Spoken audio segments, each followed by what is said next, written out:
Previously on agentpalmer.com, I recap both of the 2023 Tours de France and pick a favorite. Palmer's trek continues with Star Trek III: The Search for Spock, and Kristen's blog continues to be a culinary inspiration for me, as it should be for you. This is the Palmer Files, episode 103, featuring the sultry voice of David Cook, who you may know from his work on the Edge of the World broadcast, but who hopes you'll one day know him as the movie trailer voice guy. We discuss music and voiceover, comedy, entertainment, training and learning, inspiration, finding your sound, knowing your instrument, nuance, and so much more. Are you ready? Let's do the show!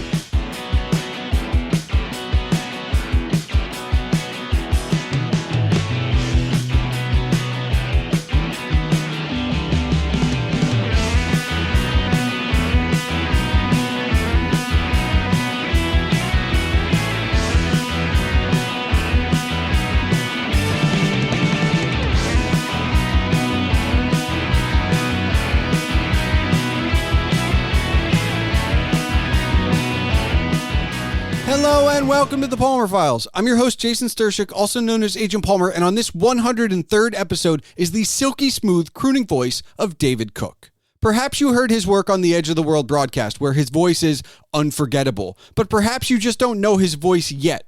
I'll change that by being the one to introduce him to you if you're not familiar, because his voice is one that you won't soon forget.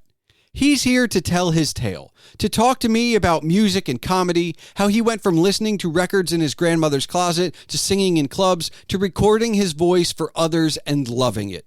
He is his own favorite singer, and his story is worth sticking around for. Plus, having perfect pitch, not being trained, wanting to voice movie trailers, knowing your voice, and nuance. All of that plus a whole lot more is coming your way shortly. But first, remember that if you want to discuss this episode as you listen or afterwards, you can find all contact information for David and myself in the show notes.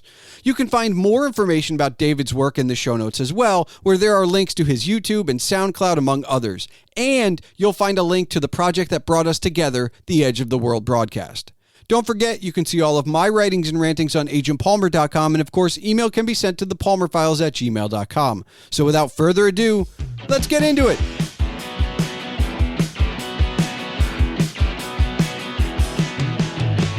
David, you and I shared cast credits in the Edge of the World broadcast, though I think this is the first time we've ever really met each other, and I just have to say... because I'm not going to give spoilers away, but like, you might have had the sexiest villain voice I've heard in a very long time, sir. I love that. I love it. Also, I like playing villains. Okay, you like playing villain, but I gotta say, like, you're talking to the one guy in the cast because when Joel approached me, he's like, do you want to be in this thing? And I was like, I want to warn you right now, I don't do voices. You can get me.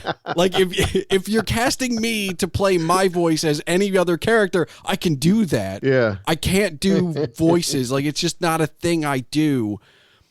But it feels like you got into character and like you do voices and stuff. Like, I'm kind of jealous at the talent pool you got. But you know what? I actually don't do voices. What that is a variation of my voice. Okay. I mean, because for me, I'm a singer. I started out as a jazz vocalist. Okay. That is the thing I do. I did that for a living for a number of years. So just the different nuances of the voice, that's just something I'm into.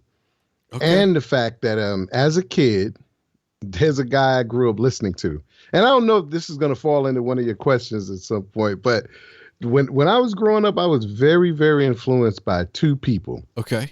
I was very influenced by a man named Adolf Caesar, who never, you may not have heard that name because he never gets the due that he's deserved as far as voiceover is concerned. Okay. But he was the voice of the 70s, all the blaxploitation, all the kung fu, karate movies, all of that, even some of the horror movies. Okay. The trailers, it was his voice that you heard. So I may not know the kid, name, but I would definitely know the voice. Yeah, but you've heard the voice. Okay. Exactly. All right. I mean, one of the most famous that I try to get people to remember his voice from is Dawn of the Dead. Okay. Which is a great trailer. Great trailer. But that's the voice. Okay. That amazing voice. But I mean, he was one, and then the other is also a voiceover guy who gets doesn't get the shine that he's deserved. Is Percy Rodriguez. And that voice you've heard many times, though you don't know his name. Okay. That voice, if you've seen the Jaws trailer, if you've seen the trailer to The Exorcist, which is one of his most famous, that is Percy Rodriguez. One of the most amazing voices ever. All right. So I did a little homework, right? I saw your SoundCloud, and I know you've done some voiceover, but you said you started in jazz, and obviously you just named two prolific. If we don't know them, like we know their voices, prolific voice. So like, what was the, let's go back, 10-year-old you, right? Did you want to be a singer? Did you want to do like, what did you want to do? I wanted to be a singer, like my dad. My father was a very, also very prolific, but he was a very famous blues legend. He's Bo Diddley Jr. I happen to be one of his 21 children. But he was a wonderful man. Just kind of, he couldn't stay put. But the thing is, when I was a child, that was it. I wanted to grow up to be a singer like my dad. Okay. But the voice stuff, though, like I said, I don't do voices. Like most people, when they think of voiceover, they think of like Mel Blanc, the guy that did all the Disney, not the Disney, but all the Warner, Mary Medley. He did all the Looney Bugs Tunes, Bunny, like all of that them. Stuff. Yeah, all of them. That's not what I do. And there's like only one of him, and he was amazing. Yeah. If you had him, you didn't need anybody else. So for me, it started with the singing, but I grew up. I'm like the classic nerd. I grew up with Star Trek, and I'm a serious Trekker, Star Wars, and comic books. I actually still collect comic books. I want to just say, I'm towards the end of season 5. As we record this, I'm towards the end of season 5 of Next Gen. I was never a Trek person, and I started at the beginning. Oh, wow. So you are catching me when I have watched all of the original series, all the original series movies, the animated series, up through season 5 of Next Gen. And it's because it permeated the geek culture space so much that I was like, I need to know more about that. Like I know things, but I know so I'm catching up on that. And obviously I kind of grew up. Star Wars was what that was my thing. But like comic books, I was on the fringe of. Like I always it was I was a reader. Don't get me wrong, and I have had a collection and stuff. I don't know how I skipped it, but I went from like comic books, like maybe like this, that, and the other, like one-offs, not reading series. I just jumped right into heavy metal. I don't like the magazine. I don't know. I used to collect that as well. So it's a weird jump, by the way, like, cause usually people but so I'm there with you, but like, so there's all the geek stuff. And then obviously music is huge. Music is important. Is it all music or is it very much like, jazz, like, well, it's all actually all music because I mean, good music is good music. And I like different, I like, put it this way. I like good music. Okay. All right. But from a performance perspective, even though I've done so much, cause I was a session performer as well. So I've sang background for people that did different types of music, whether it was rock, whether it was country, gospel, blues, and the whole gamut of music. So good music I love, but performance wise, what resonates internally for me is jazz. Because that's when I was a kid. I grew up in a very, very religious home. I was raised by my grandmother. Okay. And she was she would not allow secular music in the house, but she had a vast collection of secular music records that she had hidden in a closet.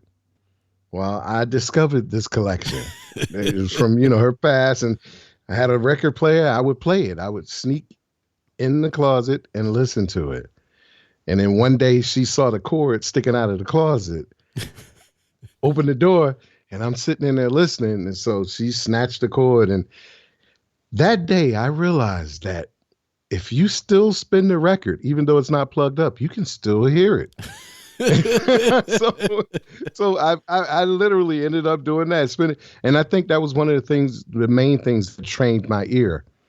Because as far as singing and music goes, I have perfect pitch. Oh, okay. But I'm sure that came from me sitting in that closet listening to records being spun without, amplification. What was what were the ones that spoke to you from I guess from her collection before you even get to your own?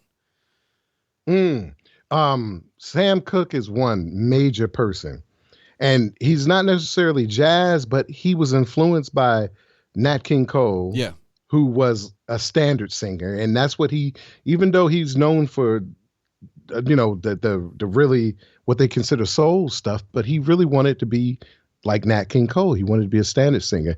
I'm also related to him, by the way. So there's a connection there. That's my grandmother's nephew. But he was one of the main ones I listened to. Him, Jackie Wilson, Johnny Hartman, another person that most people probably don't know his name, but they've heard his voice. If they've ever seen the movie Bridges of Madison County, he's that baritone voice that's crooning in the background. Man, so and he never got his due. He got a posthumous Grammy, which I thought was kind of like, wow, appreciate me while I'm here. Yeah. But yeah, that really got to me, and I said, wow, that's what I want to do. I want to sing. And Johnny Mathis is another that I was very much influenced by, that you should try to imitate. So it was like, yeah, that's where it started for me. Okay. But once again, it's the listening thing, because for me, voiceover is just a natural progression. And the fact that I approach it from that perspective, as far as acting is concerned, I've never had any formal acting lessons. Now, there are actors that I sit, and I like to say that they're my actual your teachers? Acting teachers, yeah. But on stage, you have to perform the song in a way that brings it to life for people. So one of the major things I used to get, one of the greatest compliments I think a performer can get, and I used to get it, is I'd sing a song that was probably written before I was even born, and a person would come up to me and go, wow, did you write that? That was amazing. And I go, no, that was written before I was born, but I really appreciate that. For me, that meant that it affected them in a way that made them think that it was something that I had written, because it came, I guess, from such a personal place to them. So that's the approach that I use in acting. So you are, nobody can see this, but you are moving, like you are active when we're just talking. So like, just are animated, you, is that how you perform, like on stage? Are you, I mean, oh yeah. Because the way I like to think of it is you're either Sinatra, who would like kind of sway a little bit, or like you're Sammy and like you're all over the place, right? Because Dino was in between. One of my favorite people. Okay. Yes. Sammy Davis is one of my, oh man, that's one of my, honestly, in my opinion, he's pretty much the greatest entertainer that ever lived. He did it all. Michael Jackson, the most known, but Sammy Davis, the greatest across the board. He did impersonations. He could sing, he could dance, he could act, and he was a multi-instrumentalist. I mean, when you went to see his show, you got everything. I just like the fact that at the height of the pandemic, I started rewatching Laugh-In. And I love those. He comes on and steals that. Like, I know Here Comes the Judge became like a meme for that show before memes were a thing, but he comes on with these other talented people and literally it's like when SNL would have that person that would just be like, well, I didn't see any cast members this week. It's like, well, they were there, you just didn't notice. Like, Sammy's on that show and just, it's the Sammy Hour. Like, it's so I think the thing about it for me is it looks so effortless. Like, it doesn't. It did indeed. It just, and that's I think that's the thing, right? Like, when they don't see you sweat, you're like, oh, but why am I even trying? Like, this is ridiculous. That's not fair at all. Yeah, that is amazing. That is amazing. But you're absolutely right. You are absolutely right. I mean, he had the most, his comedic timing was amazing. He was just amazing. And by the way, we talk about underrated, like his part in the original Ocean's 11, like no one talks about it, but like they don't. And I think they don't talk about it because it is a minor part, but like anytime he's on screen, you cannot take your eyes off of him. His scene and the song. Yeah. Just that section stands out. I remember that most. Don't get me wrong. I love the film. One of my favorites, but his scene stands out. Yeah. It stands out. It's crazy. You walk away going, EO 11. So I want to, Did you go to school for any of this, or was it just like, I'm just going to get on a stage and learn? Now, from the music perspective, it wasn't necessarily formal training. Okay, it was more so. I grew up in the church, and there was a gentleman who his name was Professor Leon Lumpkins, an amazing gentleman, totally amazing. He saw me one day. And actually, he heard me and wanted me to join the choir, but I wasn't old enough yet. I was a little kid, was not old enough. But he broke a rule, to allow me to be in it when I wasn't quite old enough yet, and that was where it started. And for me, it was just his tutelage by virtue of the fact that there was so much that he taught me. Musically. Now, did he teach you how to did he teach you how to read music too? No. Oh, okay. No, it wasn't like that. It was more so, here's the song. He would teach me the song, but it wasn't from the standpoint of reading, because I can't read music. I can sight read, which is, I can look at the notes and know where to go. And because I have such a great ear, I can hear a song one time and I learn it, but I'm not trained in that sense of music theory and all that stuff. No, it's just in me. Okay. I have a great respect for that, because the first instrument I ever picked up was a 4-string bass, and I quickly joined a classic rock cover band, and the drummer's older brother was a bassist who was going to Juilliard. And I was like, well, he can teach me stuff. But he was going to Juilliard for jazz bass. And so, like, he was so bored teaching me that I was like, we don't have to do this anymore. Because, like, I would be like, well, you show me what, show me what you did to, like, for your piece. Because everybody knows, like, you go to those schools, you got to, like, do, like, auditions and stuff. And he starts playing around on what I think of as, like, now, look, don't get me wrong. The bassists that influenced me are great bassists. Like, Duff is an amazing musician, and Geddy Lee can, but all I'm saying is this guy on a fretless 4-string jazz bass, and I was like, I don't get it. Like, I'm not programmed for this. I'm going to go back to the 4/4 time signature, and that's where I'm going to retire, man. Like, I'm done. Like, I can't. So, like, I get it. And I love music, but Yeah. don't ask me to just go off the cuff. I cannot fathom that. And I don't have perfect pitch. The only thing I have, I know that's not right pitch. I can't I won't play it necessarily right the first time, but that's wrong. That's but so obviously you got an education in the choir because obviously you're learning, you're learning songs constantly. Oh yeah. So when from there do you start singing the when do you sing the stuff that you weren't supposed to be listening to? that began with me ended up going to the clubs and getting into clubs that I wasn't old enough to get into. Okay. But once again, you carry yourself a certain way. You don't act silly. They're more willing to let you in. And because of the fact that most of the time I'd be with the musicians or I'd be with the people that were performing, I could get in. All right. So hold on.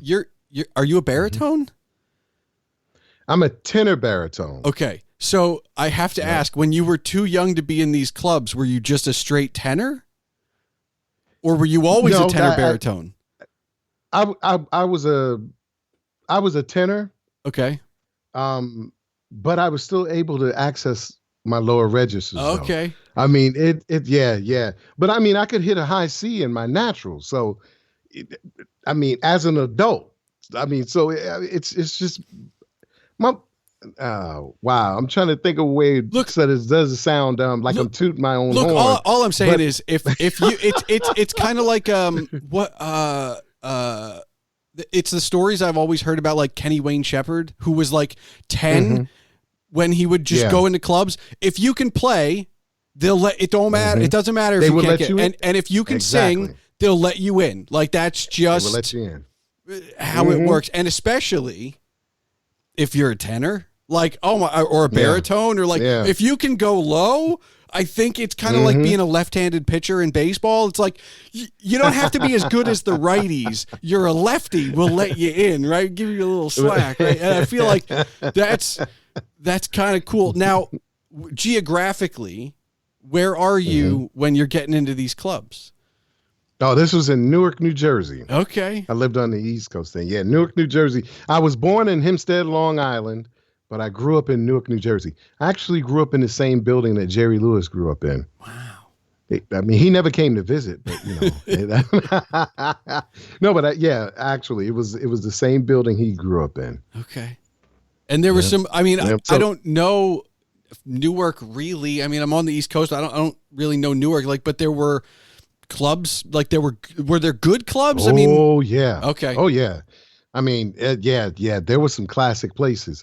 Newark used to be a really, really happening place. But even from the standpoint of music, a lot of it was prior to me, but it was a hotbed for music. That's where Sarah Vaughan came from. Okay. From Newark, New Jersey. So, who's one of the greatest vocalists that ever lived, in my opinion. She's one of my favorite singers, by the way. But in my opinion, she's one of the greatest vocalists that ever lived. And she came from Newark, New Jersey. Nice. And of course, Sinatra was from Jersey as well. Yes, he was. And of course, Whitney Houston, one of the greatest vocalists that ever lived, came from Newark, New Jersey. All right. So when you're in these clubs, what are you? I don't want to ask what's popular. What were you most excited to be singing? I was just excited to be singing because honestly, I wasn't singing the kind of stuff that I listened to. It was more so R&B. Okay. I love R&B, but like I said, being a jazz crooner was in my heart. But of course, growing up in Newark, and you got your R&B singers. Okay. So you got your R&B bands, and that's who I would be with. So it was a bunch of R&B stuff, everything from Earth, Wind and Fire to Luther Vandross to the whole thing. If it was R&B, we were doing it. Yeah.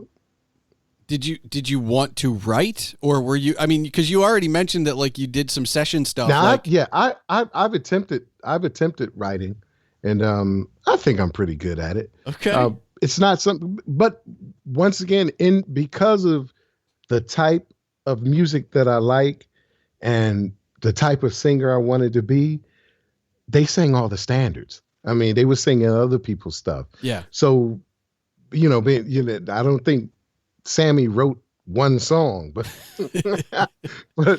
from this, so from that standpoint, that wasn't as important. But once again, you hanging around these R&B singers and these R&B musicians, these R&B acts, and they started incorporating their own original stuff. So then you want to do it, and then pursuing music, you kind of want to establish yourself and write your own tunes. So I do have some tunes that I've written that I happen to love. Nice. Do you still write? I mean, because that's the thing where, like, again, the bass player in me, I moved to guitar. When you're 15 and you're doing that stuff, you're like, I want to try and write stuff, but like I'm still a writer, but you won't catch me writing songs anymore. That I think I have officially closed the chapter on that. Close the chapter on that. But I hear you. Do you still, noodle? I still try to. Okay. Yeah. Oh yeah. Yeah. I still try to. Right. And the fact that I live in a house full of artists, like all my children, and they're all grown, and we're a house full of artistic people, and they're creators. So they produce and they write and perform all their own stuff. So that influences me in a way that, because I'm not doing it the way I was doing it, I get influenced by them, and then I get in the lab and I go, man, I want to write a song. Because they're creating stuff on a daily basis. So it's like, man, I guess I need to write a song. But it doesn't flow as easily now as it did then. Okay. What instruments, aside from your voice, which is very important to you, like what other instruments have you picked up along the way? You know what? I haven't picked up one. I only play the first instrument, the voice. Okay. But no, I didn't. Now my dad, phenomenal guitarist. I mean, when I say phenomenal, I mean truly amazing. There's some videos on YouTube of him performing. He does stuff that I've never seen before. I mean, he does the Hendrix stuff of playing with his teeth and playing with his tongue. But he does something I've never seen before. He actually blows on the strings while he did. He would blow on the strings and the pickups, I guess, but it was amazing. It was amazing. I've never seen anybody else do that. But I wanted to, which was interesting. Growing up, my grandmother when she was raising me, she would buy me instruments. She would buy me guitars. I remember she bought me these congas.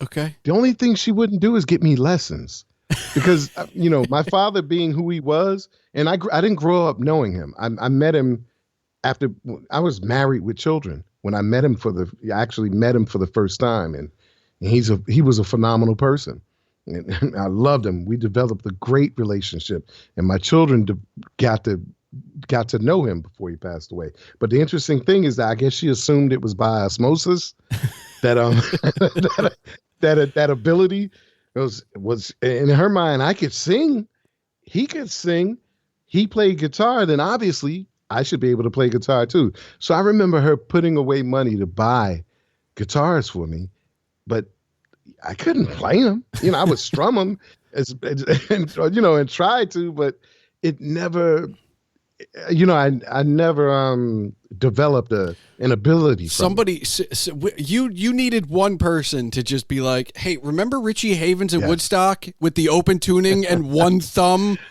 That's what you need to do, my man. Because I grew up in a household like where my parents influenced me heavily in like that 60s, 70s music when I was growing up. Yeah. And so like even before I watched Woodstock even like before I even picked up a guitar. So like when I picked it up, I'm thinking of like Richie, like now my hands, I'm a teenager. My hands are like small, but all I keep thinking is, well, this guy went up on Woodstock and laid one finger across the fretboard, and he like, come on, like that. How hard could it be? It's like, all right, well, maybe not. Really. You gotta learn. That's an open tuning. You can't just do that. But like, I don't know, man. It's something to think about. Just figure out that open tuning and I mean, I'm amazed by it. Like my sons, they play and play incredibly well, though they've never had lessons. Okay. Their extent of their lessons was my father teaching them chords. That was it. But they obviously, it was so important mentally, emotionally for them, with him no longer being here, they retained it. Oh wow! So now they're phenomenal musicians and artists and creators. It's amazing. Well, you got your house band then when you go do your next album, right? One day, you know what? That's interesting because it's all a different type of music. I mean, they have their own genres that they do, but for me, because I used to perform for a living, that stopped when I moved out to California. And I'll tell you why. When we came here to visit, I met all these phenomenal musicians, and I went and the Baked Potato, it's called, very famous place in California, in LA. I went there and I performed. I did a tune, just jamming with them. They were blown away to the point they said, if you lived here, man, you would get so many gigs and so much blah, blah, blah, blah, blah. And I was like, wow, that's cool. And then we decided to move out here.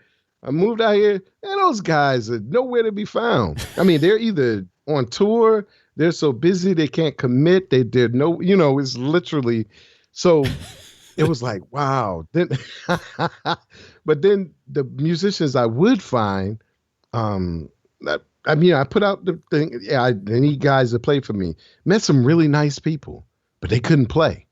I mean, literally, they could not play. They had instruments and all the stuff that goes with it, but they couldn't play. And then the other group of musicians I would meet were like what they call these hired guns. It was just all they cared about was how much they were getting paid for the gig. Yeah. That's it. I mean, so it was like, give me your set list. How much we're getting paid for the gig. That's it. Which also let me know that there were instances, if I had booked a gig and they got a higher paying gig, they were not going to show up. This is all the part of because nobody talks about this, right? Like you're either in a band and you make it, and if you make it, or if if you're a name, like I think Sinatra is not part of this, but like I feel like Gwen Stefani's a good example, right? Because she could go from No Doubt and become a big enough name on her own to then go get the hired session people. She's not exactly you just going out to California being like, who do I get? I don't, I can make you a sandwich. Like, what do you want from me? Yeah, exactly. And that was an interesting thing because my band that I played with on the East Coast, they were all older gentlemen. And when I say older, I mean, these guys were in their, at that time, some of them were in their 60s, but 60s, 70s, and 80s. So, I mean, a lot of them had been around when some of this stuff was being created, and they, accepted me as the lead singer, which branched off to me being in a couple of other groups, and one of them being my own David Cook trio. But the interesting thing, some of them have passed away. Maybe one or two of them might be still alive, which is really sad. But so coming out here, being with the caliber of musicians I had been with, I mean, these guys could play. And then coming out here and meeting guys that go, yeah, I play, and can't. And then meeting the other guys who can play, but you can't trust them. I mean, it's like I have the act. Can we build the act? Once I build the act, then we can book the gigs. And they're like, well, how much are you paying for rehearsals? I'm like, huh? What? Wait a minute. I'm renting the rehearsal space. I just told you the situation, and you're asking me how much rehearsals will pay. Like, dude, come on. So yeah, that's been my dilemma with that. So, but what's interesting, it transitioned into what I'm doing now. Because what I was my regular job, other than doing music, but since moving out here, I trained telemarketers. So some of the people that you might get the harassing calls from, I trained. No, I'm just kidding. No, it wasn't like that. But I did train telemarketers for a company. They sold products, and it was a business to business business. Okay. Business to business. There you go. But so I would train them. So when the pandemic happened, I was here at home, and I had recorded some stuff in the past for people, and I thought it sounded pretty good, speaking wise. And what's interesting, one of the first things I did, and this was on the East Coast, that let me know that, hey, this is interesting, was it was a woman that did a rodeo show where she had this whole show where she did a dramatization with her horse. Her horse was that well trained, but it was about her being in the desert and the horse, but it was really cool. But what she would do is she would normally have the guys at the rodeo, the rodeo announcers doing it. That would butcher the beauty of what was written, the narration and everything, and the performance. So she came to me and said, could I do it? And I recorded it. I added music, the whole sound effects, the whole nine. It worked. And I was like, wow, this is pretty cool. Didn't think about it again. When we moved out here, and like I said, the pandemic happened, I started thinking about it again. Like, wow, maybe I can record something, do some. So I went to this site. How do you say it? My wife gets on me for saying it. Is it wrong. Fiverr? Reddit. Oh, Reddit. No, Reddit. See, I go Reddit. But Reddit. So they had something called record this for free. I was like, okay. So there was a couple of things on there that interest me, and I did it, and they loved it. And one person I did something for, somebody heard it, and then they asked, can I give them your contact info? I was like, yeah, sure. Well, they gave me my contact info. They got in contact with me, and it turned into a paying gig. Then that opened the door to what was amazing. I mean, it snowballed. One thing after the other started happening. Then I found this other site, because I don't like the pay-to-play sites. I don't even like that. That's another thing. Let me tell you quickly. Coming out here, all the clubs out here, it's a pay-to-play thing. Yeah. I never heard of that coming from the East Coast. I was used to people booking their tickets or booking their talent arrangements around the fact that I was going to be there. No, I mean, like at the clubs that I played in the restaurants. Yeah, I had standing gigs there. People would book around the days that I was there. So I didn't know what it was like to have to go around selling tickets to fill the place up to be able to perform there. I'd never done that before. So so I come out here and they're like, oh yeah, this band here, they play for their meal. I'm like, play for your meal? Are you kidding me? Takes you back 50 years, man. Like, yeah, I'm like, but then it was like the whole, and I'm like, wow, this is so crazy that was the predominant vibe, though. That these club owners were like, yeah, come play here. You sell tickets and you get to. I'm like, wow, I've never seen that before. But but the whole thing is that I went to the site and I liked the site, and it wasn't one of those pay to play, because they have that in voiceover too, where you pay them and they to book. But I went to the site and they had a bunch of stuff, and I went out for it, and I started getting all this work, and it was paid work, and I was like, this is cool. So, but from that, then I started having regular clients that would come back to me all the time, and it just snowballed, and I've been doing it now ever since the pandemic. Is it something where, like, do you want to go to the next step? Do you want to be doing trailers? Like, is that? Yes. Okay. Yes. Ultimately, that's what I want to do. I mean, I've been that's the main thing. You know what? I saw from one of the people that I really respect in voiceover.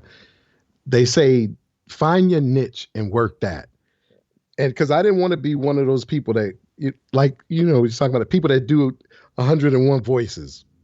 I don't do impersonations and things like that. But I do have my tool set that I work, and I work it, and it works. And that, honestly, I book gigs from that.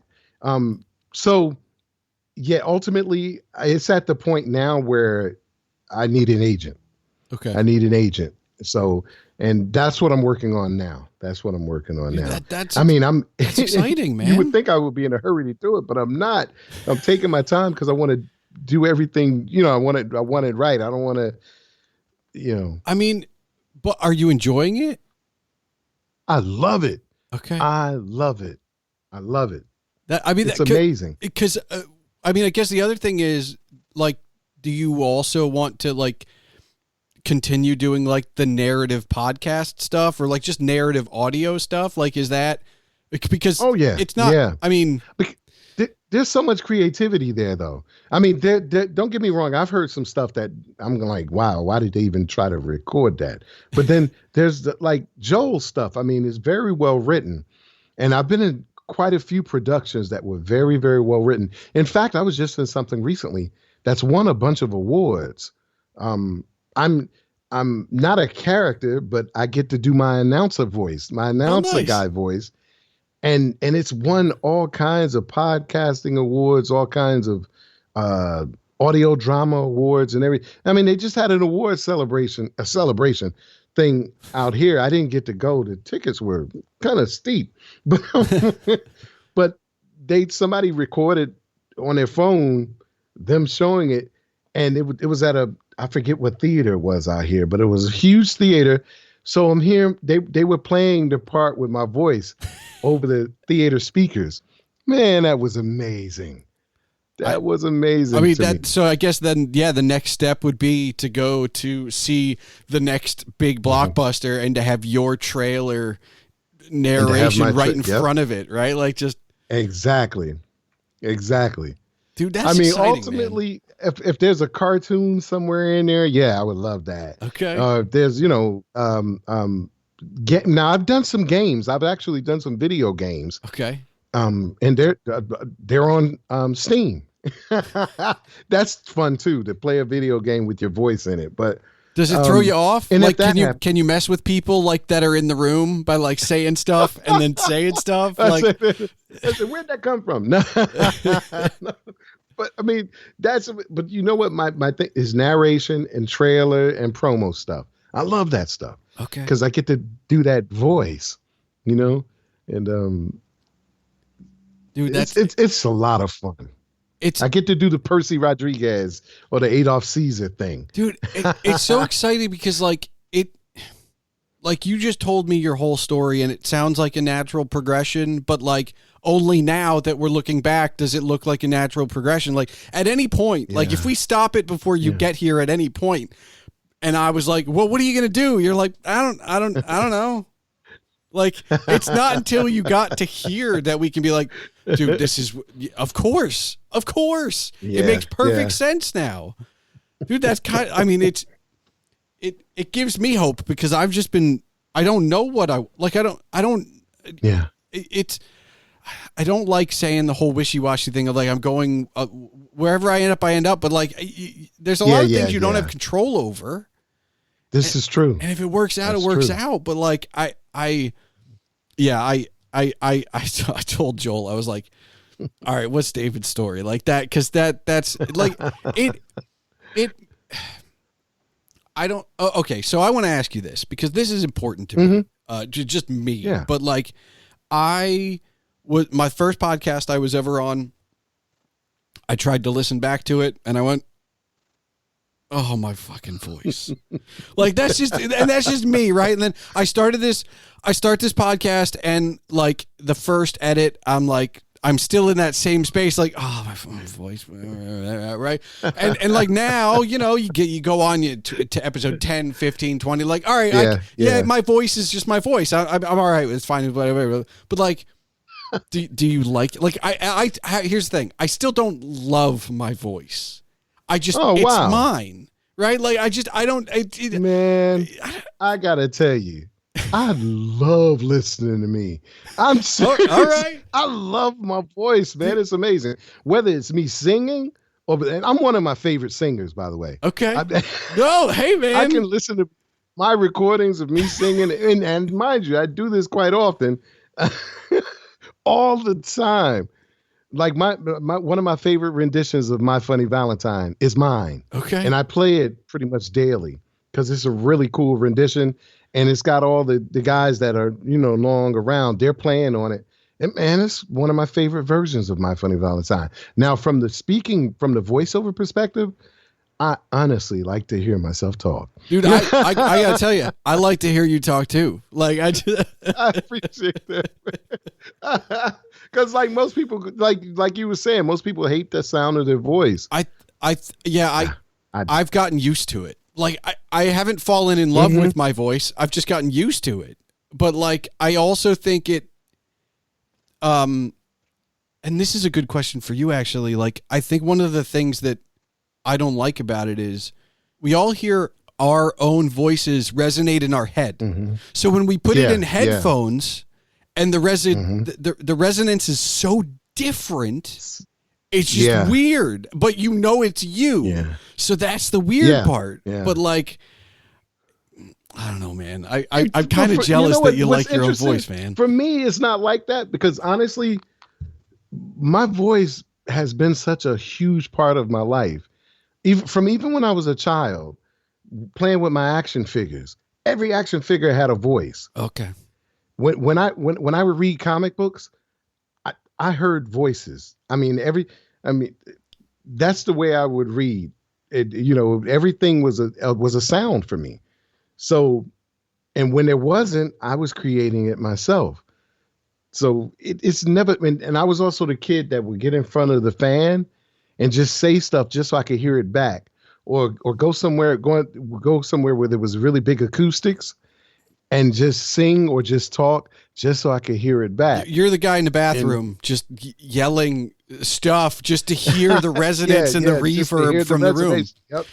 Yep. Though I don't sing in the shower though. Most people say, I bet you sing in the shower. No, I don't. I don't sing. No, you save that for the microphone, man. Like, why would I waste it in the shower? Exactly. What?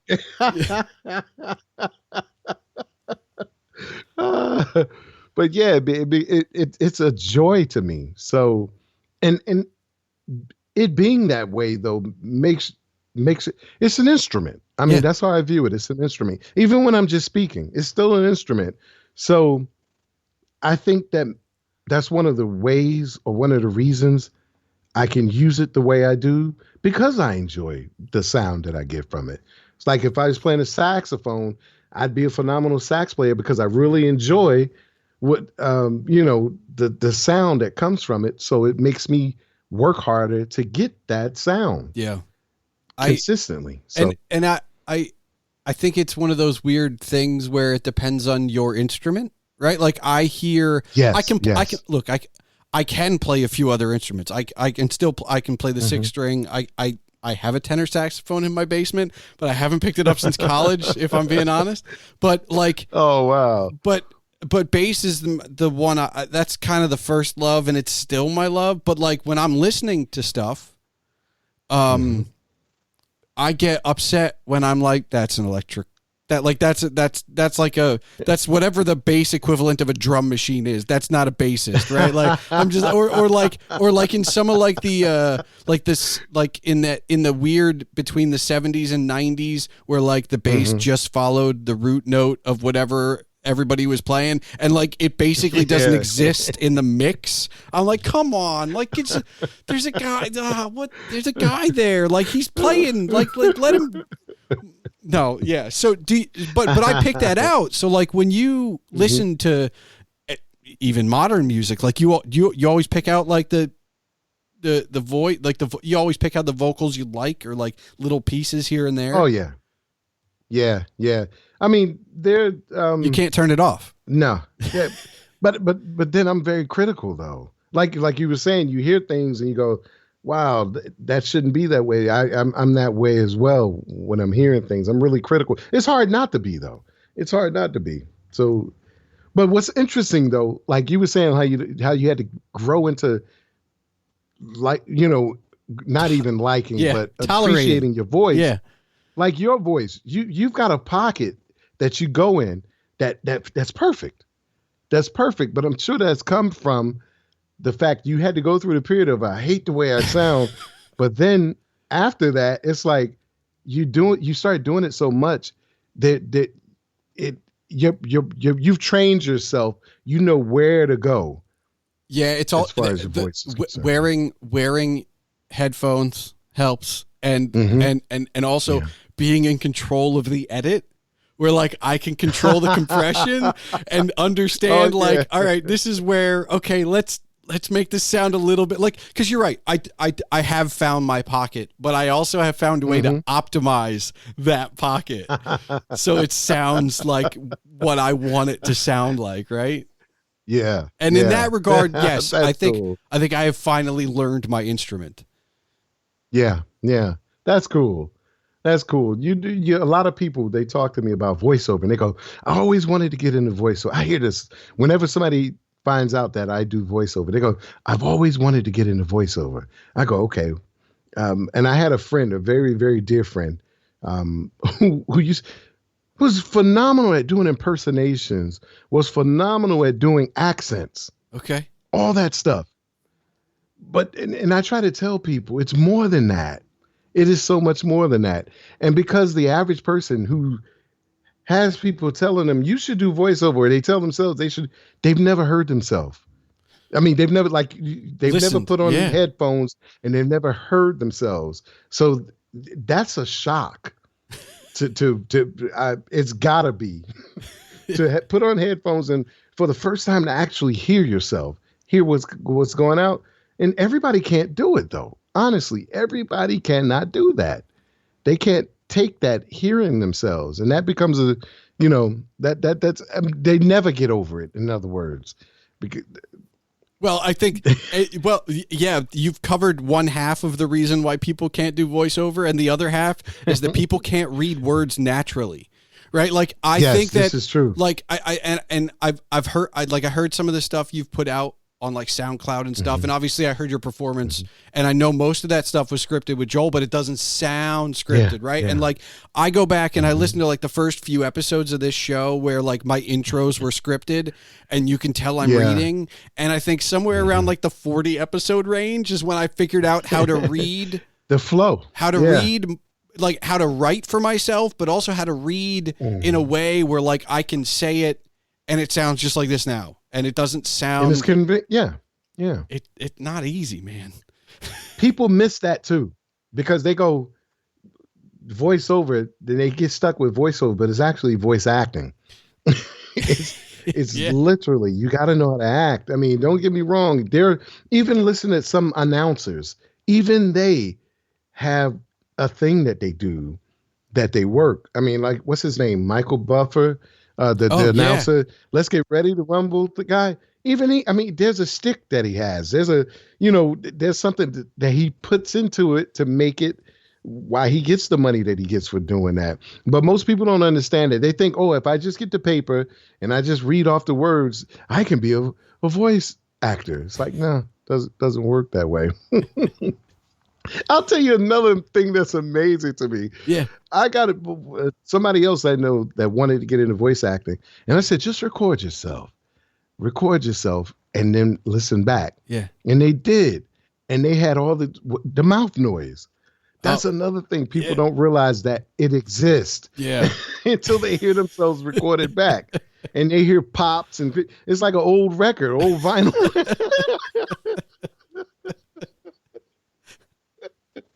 But there's an art to it.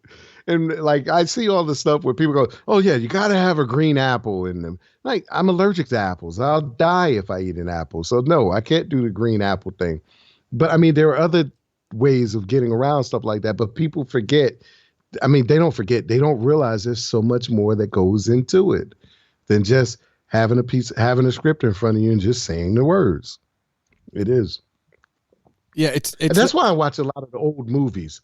Like from the 30s and 40s and 50s, because even back then, they didn't act just by virtue of the script or just saying the script, but they had nuances in their voices. Yeah. They would do stuff with their faces. That's why back in the day, there were so many close-ups. I will always have a soft spot for the Marx Brothers, but like just the amount of you can watch that stuff on mute and it will still you'll still get it. You still get it. Like, and it's Yes. I mean, we can talk and laugh about like the Groucho's ridiculous mustache, but it's ridiculous so he can do stuff with it. Like, you know what I mean? Like, it's not he subtle. Was amazing. It's not subtle because it's not supposed to be, right? Like, it's not supposed to be. Exactly. I mean, his walk, the duck walk. I mean, to me, Groucho was a comedic genius. Yeah. And it shined even more when he was just regularly talking to people, just in conversation. He was amazing. Yeah. And funny.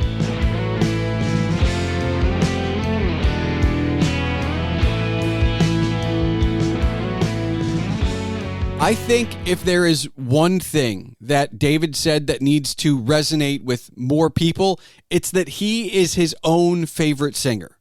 That's huge. I want to try and learn from that.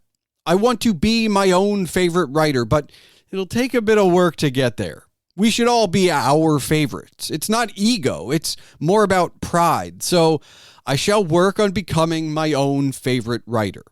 As for the rest, this conversation was a blast and there is so much more in here. But I will say this. If you listen to at least one song from every artist mentioned in this episode, that would make for one heck of a playlist.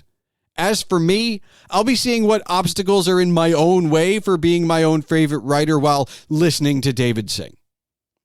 Thanks for listening to The Palmer Files, episode 103. And now for the official business. The Palmer Files releases every 2 weeks on Tuesdays. If you're still listening, I encourage you to join the discussion. You can find all related ways to contact myself and my guest, David Cook, in the show notes. There, you can find links to David's YouTube, Soundcloud, and other such things where you can hear what he's been up to. The music for this episode was provided by Henno Heiter. Email can be sent to the show at thepalmerfiles@gmail.com. And remember, your home for all things Agent Palmer is agentpalmer.com.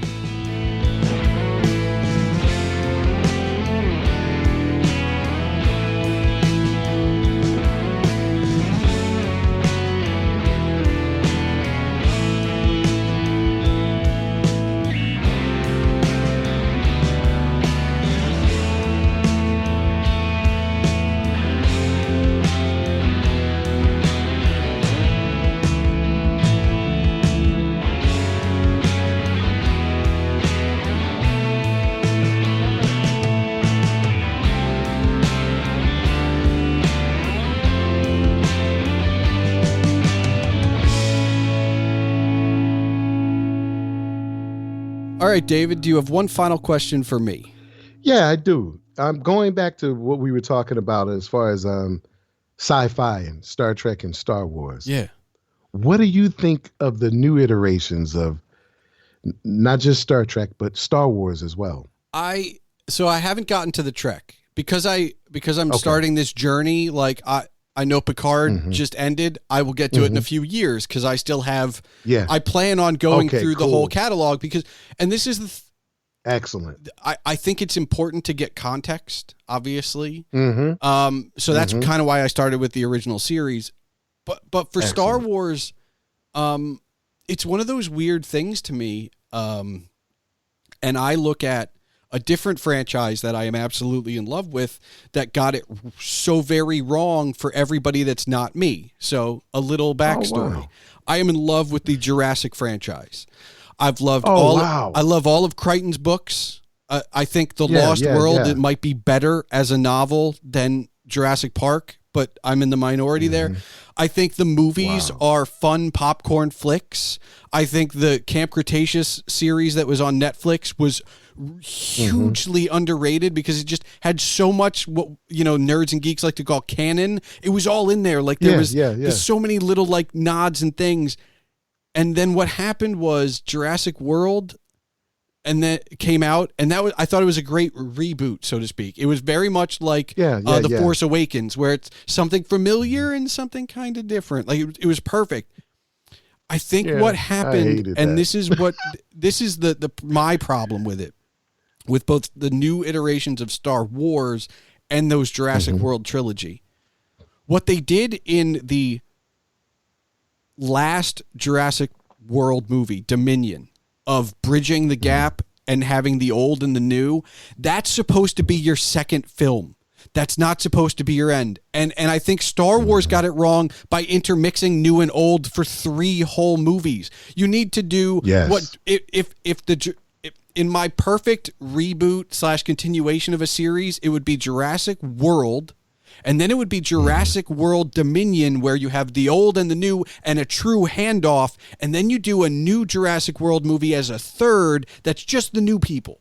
And I think that you know, in hindsight, I can make this statement, and it's also why I'm so upset with Star Wars, because, like, I don't mind that you wanted rest in peace, Carrie Fisher, but, like, I didn't want you to have Princess Leia and Han Solo and Luke Skywalker all make all 3 part. No, like, I didn't want that.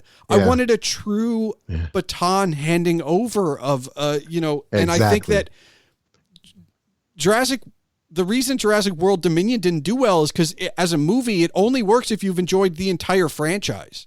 I loved that film, but I also love every film that came before it. There are people that are like, nah, I didn't like The Lost World. I didn't like Fallen Kingdom. That's fine. But then this movie's not for you. It's for me, right? Yeah, and exactly. I'm in the minority.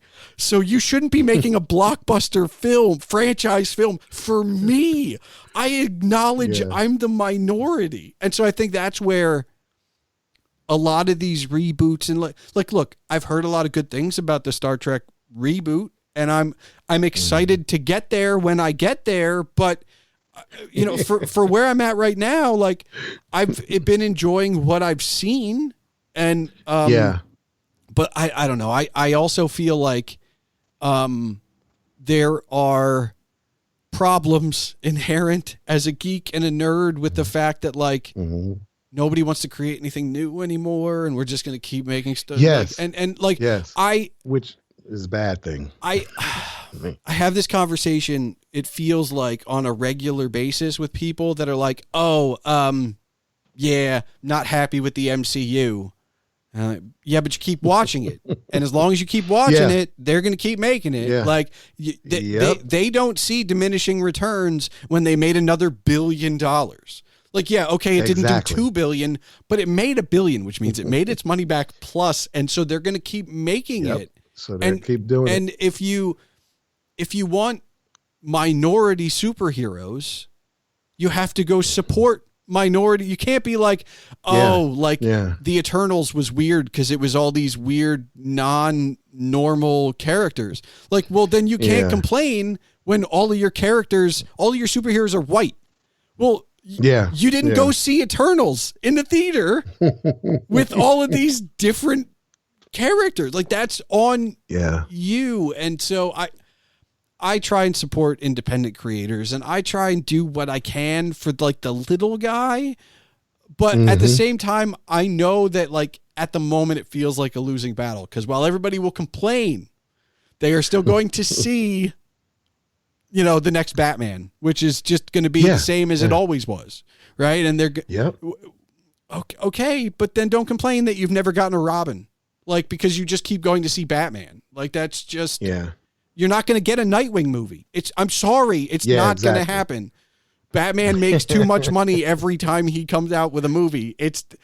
So I'm in that weird space where when we bring it back to Star Trek and Star Wars, like, we keep going back to the like we were told the Skywalker series was over, and then they announced that Rey is getting a movie. Well, you said it was over. Like, what?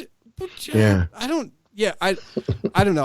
I feel like we're in a place now where, like, I'm a reader.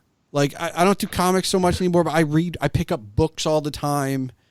And while there's a part of me that goes, I love this book, I don't want anybody to touch this. Don't make a movie. I love this book. Do not touch this book. There's also a part of me that's like, well, a lot of the great cinema is based on books, and maybe you should touch the book I don't want you to, because, like, it's fresh and it's different, and that's why I liked it, and maybe that will be the thing that new.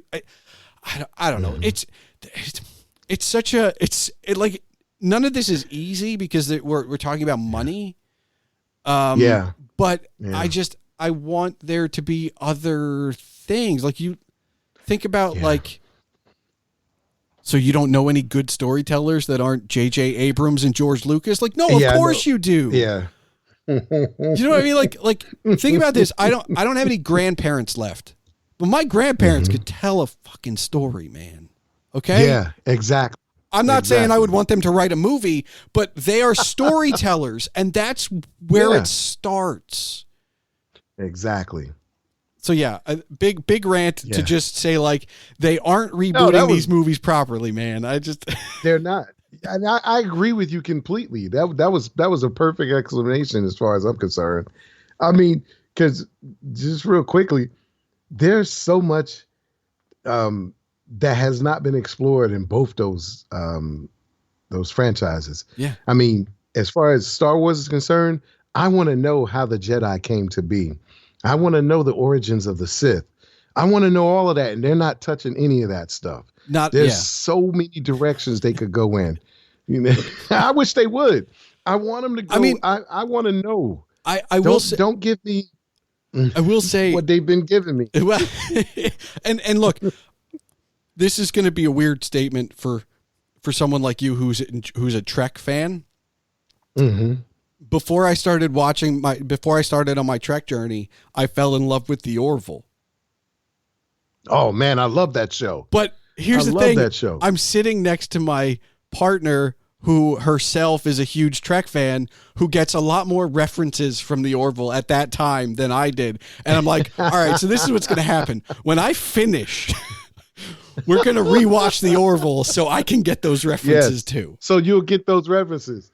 I love the Orville. To me, that's the most Trek thing that's been in a long time. And see, I like that idea though, that it's not like it doesn't have to be called Star Trek, and it doesn't have to be called Star Wars. Like my favorite movie, my favorite big budget action movie of the last 10 years, maybe, Valerian. I thought that Luc Besson took something that he loved as a childhood and put it on the big screen in a way that made me feel like this is probably as close as Fifth Element 2 as I'll ever get. I'm on board for this. And I need to watch that. Of course it didn't do well. But then again, it's based off of French comics, which probably he probably took a more literal translation from the original source material, which obviously would not translate to an American audience. But I'm here going like, yeah, that's true. I know what I'm in for. Like, give me more Fifth Element stuff. Like let's do it. And yet, and it is original, still based off of a comic, but it's original to meet this medium. And it didn't do well. So it's like, it's really hard because I feel like, all right, well, then I guess this is where we are. This is where we live. Yeah. And you and I get to talk about like, that's a movie that we'll never get a sequel for probably, but it was really good. Yeah. You know what? In my opinion, there's a bunch of potential franchises that deserve reboots. Honestly, I would love to see a reboot of Darkman. Okay. I really would. I think that could work if done correctly. But I also think that when it comes to comic books, I think we've hit diminishing returns with everything being connected.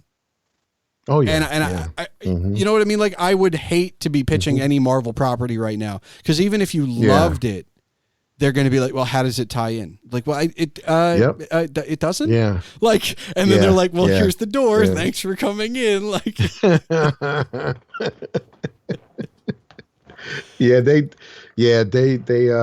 there's, I don't know, man. There's so much that they could be doing though, that they're just not doing. Yeah. They're just not doing. It's sad. We got to get out there. We got to make our million. We got to become the producers. What are you reading my mind? I was just thinking that. I was about to say, man, we gotta be wealthy so we can start doing these things the way they need to be done. Yeah. I mean, I don't honestly classic stuff. I don't want to see somebody nowadays being cast as Kirk, Spock, or any of them. That's just me. It's done. Leave that. There's so much. Yes, that's been done. You cannot replace. I don't want to see anyone cast, though. I think the girl from what's her name, Millie Millie Bobby Brown would make a great young Princess Leia, but I don't want to. There's part of me that wants to see that, and there's part of me I don't want to see that. Yeah. Go somewhere else. Show me the origins of the Sith. Show me the origins of the Jedi. Go somewhere else. There's so much you can do. Greedo shot first, or whatever. Let's start that whole argument up. But we know nothing about him, right? Like exactly. As far as the cinematic stuff goes, I know he was a little bit in Clone Wars, but like as far as the films go, he's on screen for 5 minutes and gets shot. Maybe we can find out what he was up to, you know? Well, I tell you, I love The Mandalorian and I love Boba Fett. I love those series. Those are great. Yeah, it took me a while to get to them because I feel like there's so much media and I'm trying. It's really hard. Like you don't have to collect all of it, but you feel like at a certain point you either have to live with spoilers or you have to put your life on hold and watch it. And that's a weird place to be. But I also feel like because there's all these platforms, maybe some of these other things will finally get made. Question mark. That would be wonderful. Yeah, that would be wonderful. Hopefully that'll open the door to things like that. It would be great. From your mouth to God's ears, man. There you go. Well, I'm listening. No, I'm just kidding.